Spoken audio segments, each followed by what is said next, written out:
Mucklick here, and I make concise game reviews that help you decide if you want to buy something without spoiling the game for you. This is Star Wars Jedi Survivor, a single-player action-adventure Souls-like RPG. It is available on PC, PS5, and Xbox, and is rated T for Teen. In full disclosure, I received my game copy for free, thank you EA, but the goal of this review is to determine whether or not this game is worth its $70 price tag for you. Now, I feel like $70 is really expensive for a game, so I'm expecting near perfection from this experience. Oh, hell.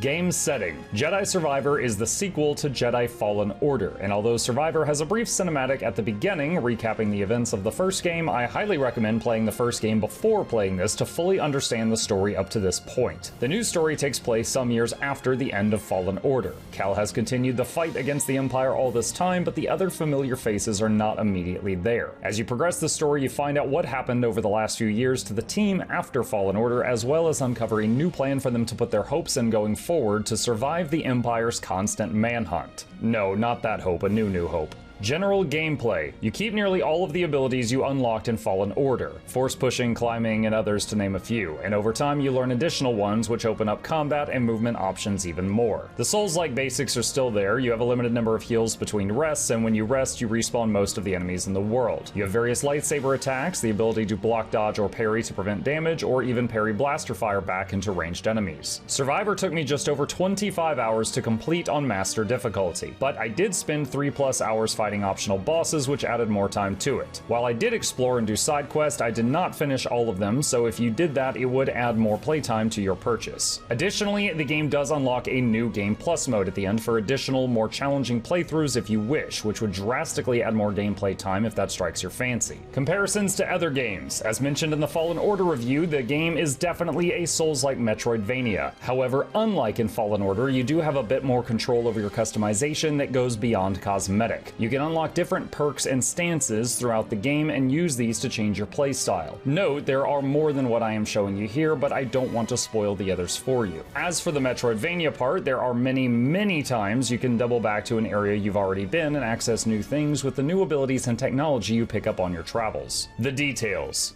The art style in this game remains spot on in the Star Wars universe. Many things are clearly recognizable from AT-AT walkers, ships, and alien races. Even the choreography of many of the cinematics was extremely well done. Sound and music. Again, if you've seen the films, it is spot on. Everything from lightsabers to blaster fire to the Empire's theme song is a crisp and cleaned up version from the movies. They nailed it 100%. Controls. Sadly, in this department, this game was worse than the first one. The game can be played on mouse and keyboard or controller. I played it on mouse and keyboard as I did the first game, but had way more problems here. With the addition of many new abilities, they had many new keybinds, which were nearly all bad. Control Z to confuse someone, Control F to force uppercut, Control spacebar to force smash. I felt like the paperclip from Microsoft Word was making these up. I tried rebinding them to other keys, but most of them ceased functioning altogether when I did so, and I was forced to reset all the key bindings back to default just so I could use those skills at all. Saving system. The game autosaves your progress at key checkpoints, but you can also rest at a meditation spot, which is basically a Dark Souls bonfire anytime you find one to save your progress. Content creator concerns. Sadly, yes, but less so than the first game. I streamed my entire playthrough on Twitch, and I put it on my Mucklet Plays YouTube channel, and I've had one video get claimed for the background music in one particular scene. Anything negative to say? Buckle up, Buttercup, it's time for what you've been waiting for. When Jedi Survivor launched, it was in a nearly unplayable state for over 50% of the people who reviewed the game on Steam, which bombarded it with negative reviews. It was so bad that EA issued an apology letter, which I don't even know how to feel about at this point. For those of us that could play the game, we saw broken tooltips, climactic moments ruined by seizuring NPCs, floating poncho pixels, warped clothing, interactables through walls,